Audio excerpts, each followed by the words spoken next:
Okay, well, welcome back. Here we go again. Another video here in the training series.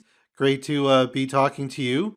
Your first day as a real estate agent. So I just want to do a quick video today going through what I use as my my best tools and resources. Here's a quick list right here, and I'm going to just go through it.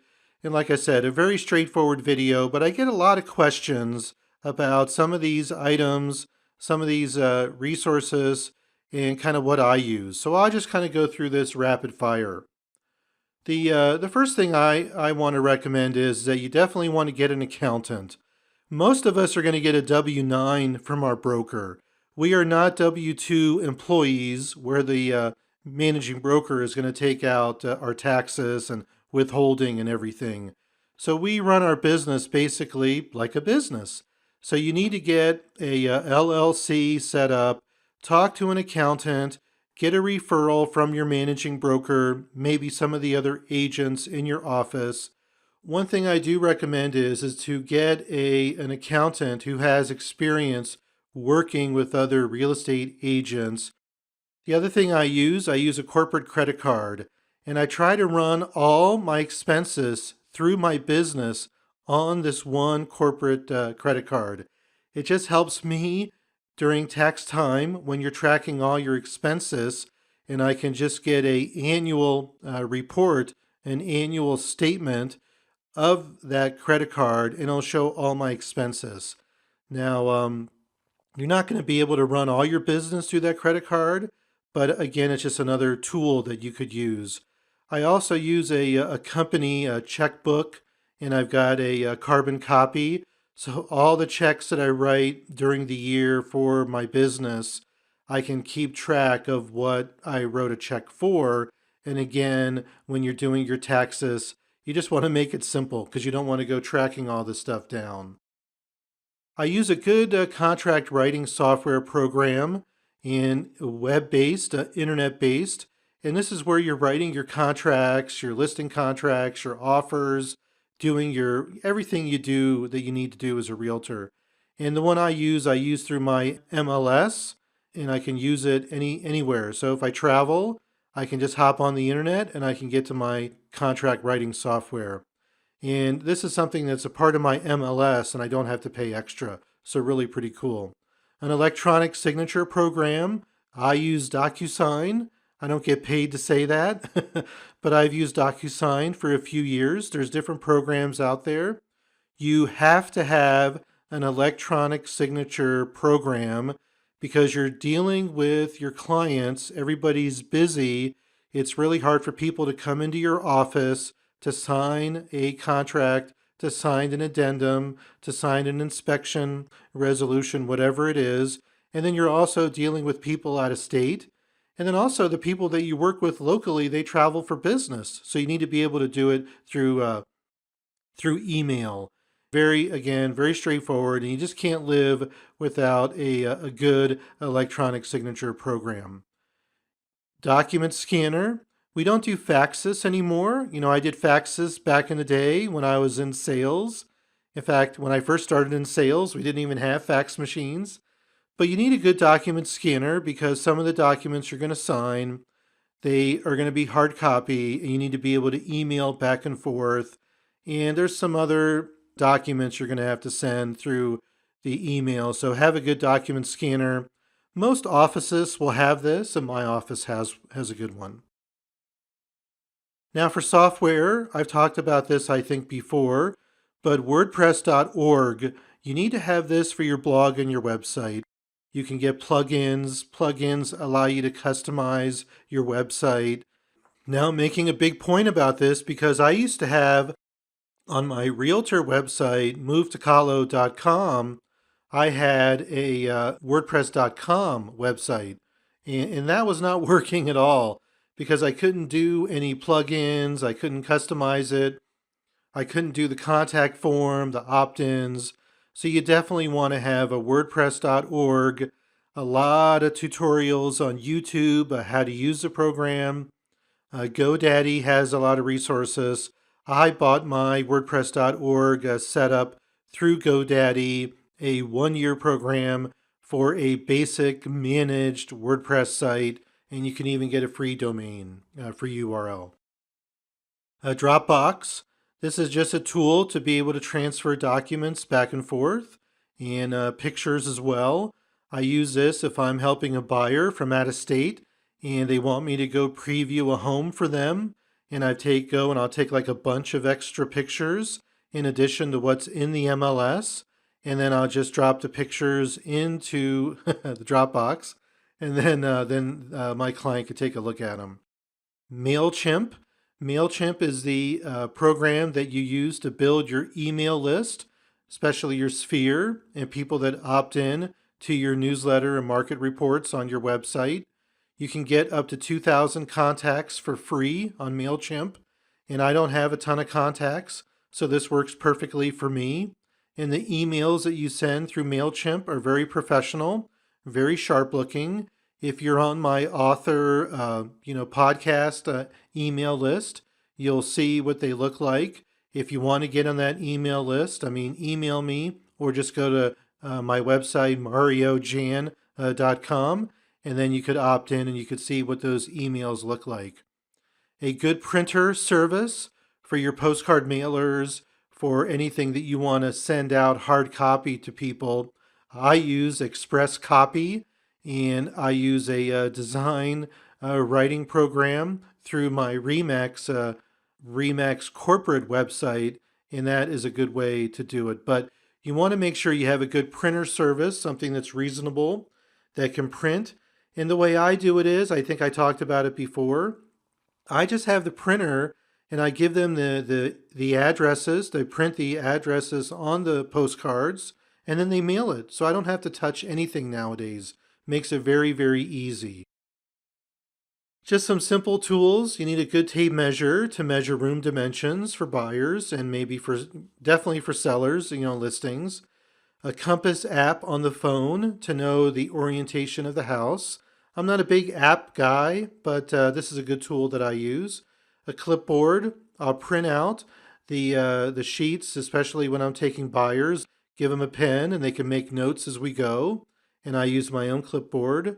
A marble. So I'll put a marble in my pocket, especially if I know I'm going into an area where there's going to be expansive soils and where there's movement and concrete shifting. I can put the marble on the floor and we can see where it rolls and see where things are kind of shifting. If you're doing an open house, I will take a bottle of vanilla extract in a small pot, especially if the house is vacant, and I'll boil some water, put in some vanilla extract, and it'll kind of make the house smell really good. And then chocolate chip cookies, same thing for an open house. Just get like the ones that are pre-made. You just kind of break it off in a sheet, cook it, and it's going to make the house smell really good. And you can have your seller do that. Now let's talk a little bit about your car. You don't need to have a really fancy car. You don't need to have, some big status car. If you do, that's fine, but you don't need to. For years, I had, an old Subaru that I was driving around. I just got a new Subaru. The most important thing about a car is it's got to be clean on the inside and out, and especially on the inside. I know with my two young daughters, I got goldfish everywhere. I got gummy bears. I got Beanie Boos. I got so much stuff in my car. And you should check out this video that Kristen Levanway did. It's on YouTube. It's called Revealed Inside a Realtor's Car, and it's just super funny. I think the one thing I would say about your car, it'd be nice to have a car where you can get in and out of it easily. In terms of, like, for example, when I first started, I had a BMW 328, and it was just awful for real estate because it was so low to the ground. It was hard to open the doors and get in and out. Really cool looking car. I got in my high-tech days, but it was just not good for real estate. So when I got a Subaru, a little bit higher up, kind of a crossover between an SUV and a sedan, and it just made it easier for us to get in and out. And back in my early days being a realtor, we had tons of inventory, and I would go out and look at 10, 15 homes a day. So it made it a lot easier for me just to kind of get in and out of the car. Now, one assignment that you definitely need to do as a realtor, you need to build your own resource list of all kind of the trades and services of people that you can refer out to your buyers and your sellers. And here's just a list here. You're going to get in touch with a lot of lenders. They're going to get in touch with you. Ideally, have 2 to 3 that you can refer out. Same thing with home inspectors, because home inspectors get busy. So if you've got a go-to home inspector, you need to have at least 2 backups because you need to get the home inspection scheduled. Mitigation services. A lot of times, in the area that you work in, maybe you have termites, maybe you have a rodent issue, maybe you have like big beehives in the house. Here we have radon, we have mold, but you want to make sure you can refer out good mitigation companies who can take care of that issue. Appraisers, we don't come in touch with appraisers, directly that much in our day-to-day business, but it's good to have a contact. I have a couple of appraisers that I know. One of them will do a square footage measurement on my listings, especially if the listing doesn't have accurate data in the public records for the overall square footage. Maybe they don't have a recent appraisal that has the square footage measurements. And this appraiser that I know, depending on the size of the house, he'll charge me $50 to $100 to do a square footage measurement. Contractors, painters, lawn service, and I was going to say lawyer, and I don't have it on the list, but you should have a good lawyer contact too. Handyman or handy woman services. And this is good. You got a punch list on an inspection. It's good to have a handy kind of company, handyman company that can take care of it. Good HVAC, furnace, air conditioning, plumbers, electrician. Really need to have those contacts. These are really, really important. Financial planner, maybe somebody you're working with, they have a listing and it's a family, and maybe they have an estate, or maybe they want to create an estate. A good insurance agent. I refer out my insurance agent who does my insurance just because it's somebody that I trust and I know does a good job. Some of your clients might ask for, medical referrals, and maybe you could have a few or just point them to a website for doctors and different specialties, pediatricians, a dentist, a children's dentist, employment contacts. Maybe the people are moving here and maybe it's a couple, and one of the couple doesn't have a job and they want to look for something. I have a few headhunter contacts that are good resources. Maybe you're helping a buyer and they need to do remodeling. Maybe you're helping a seller and they want to do some remodeling. Remodeling contacts are really, really good to know. And within the different categories, right? You got carpet people, tile people, window people, hardwood floor people. All these kind of companies are really good resources for you to have. Okay, like I said, very straightforward. I just wanted to go through that list because it is something, and like if you're going through your real estate school right now, you got free time, start building a resource list. And if the resources that you build, you can establish relationships with these people that you're referring out, and maybe they can refer business back to you.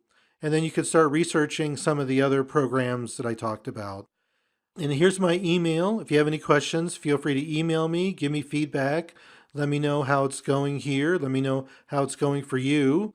And we're getting pretty far along in the video training course. So if you've gone through most of it, you want to post a review on the Vimeo main page, I mean, that'd be great. If you want to send me an email kind of with your review, I'll put it up on my blog and my website. It just helps me when I'm marketing this program to other potential customers. Alrighty, well, thanks. We'll talk soon.